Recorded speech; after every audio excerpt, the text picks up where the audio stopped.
What did your school waste money on that nobody liked?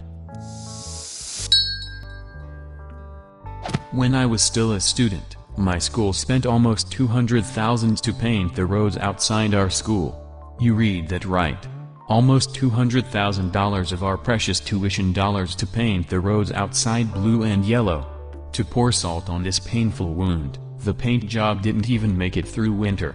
So just to reiterate, $200,000 for 3 months of painted road. I think I'm still angry about it. My high school wasted a ton of money buying 2 golf carts.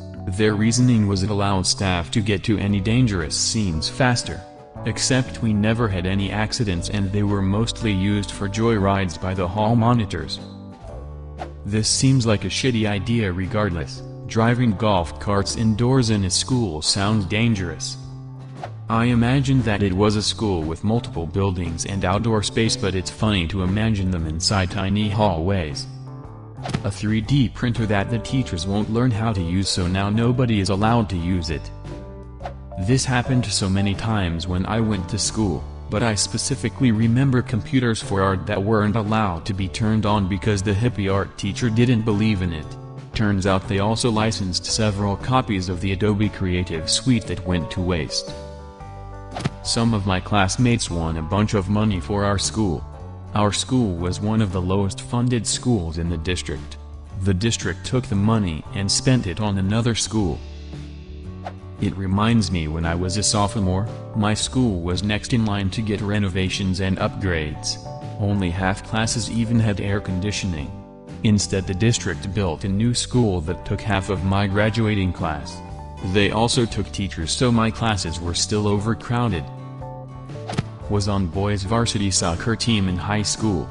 New head coach, wanted to emphasize more analytical approach, and as such, had booster club buy a $10,000 goalpost camera.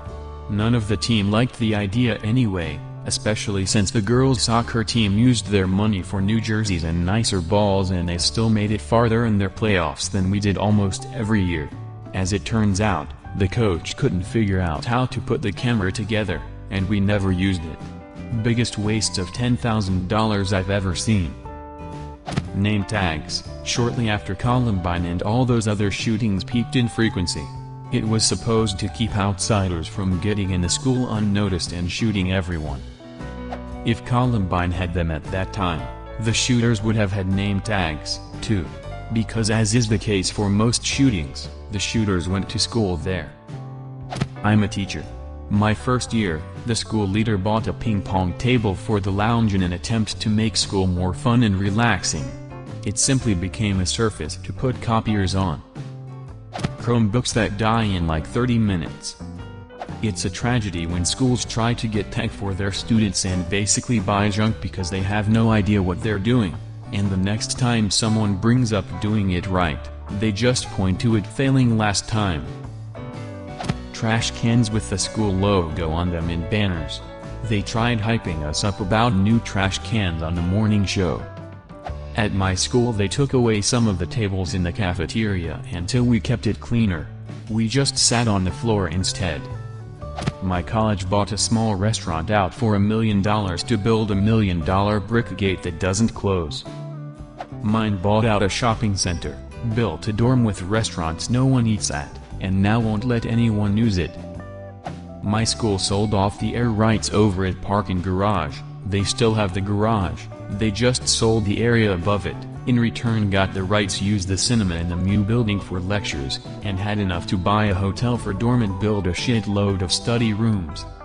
Then sold more parking lots out to condo developers and built a few new buildings on other lots with the funds. Also, all the private lots have either been sold for condos or eaten up by the hospitals. City lots are going to same. They decided all of the glue sticks had to be purple.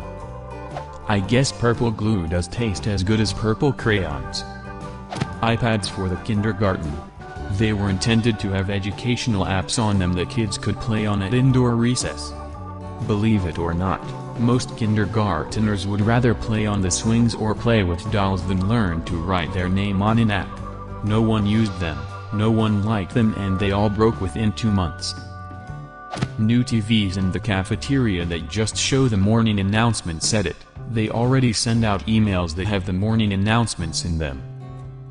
Laminated ID cards that everyone had to wear around their necks on some dorky ass lanyard. No one fucking did it, so they made it punishable by detention. After that, half the students still didn't do it and the detention hall became so overwhelmed that they began to make backlogs. After a few weeks, not wearing a lanyard gave you a detention 2 months from then. Eventually, detention became so backlogged that students started doing more severe transgressions because they would have graduated before they could actually be forced to go to detention. After about a month, no one had to wear their ID cards at all anymore. They said it was for security purposes, so no one could sneak into the school. The thing is, you could put literally anything in the lanyard, and no one would check if it was your actual student ID card. I had a blank index card in mine and no one ever said anything to me.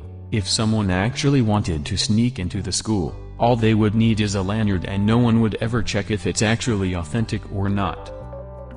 My school did that too. And if you didn't have your card you would have to wait to get lunch until the very end when there was almost no food left. It was the worst. My high school purchased a vending machine that only contained Swerve. What is Swerve, you ask?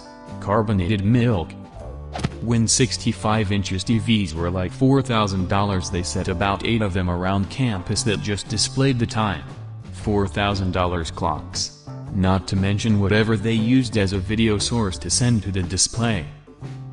Our mascot was a rocket, and a certain percentage of school construction money had to be spent on art.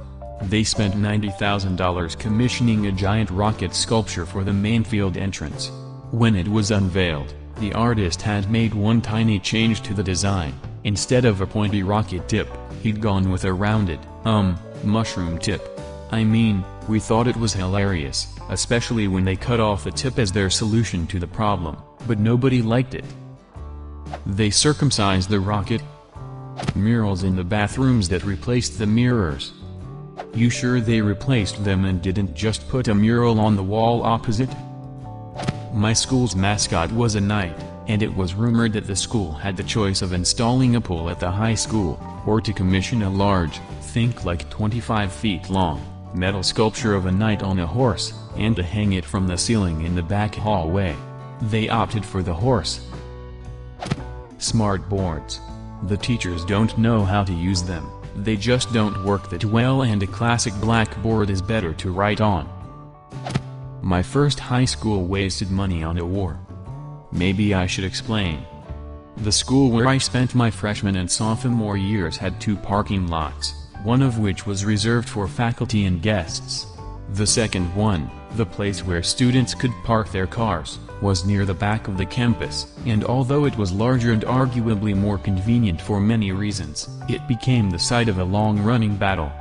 See, on one fateful Monday morning, people arrived to discover that dozens of speed bumps had been attached to the asphalt. That probably would have been fine, except for the fact that the mounds in question were much taller than the standard sort, to the point where even the slowest moving vehicle would end up scraping against them.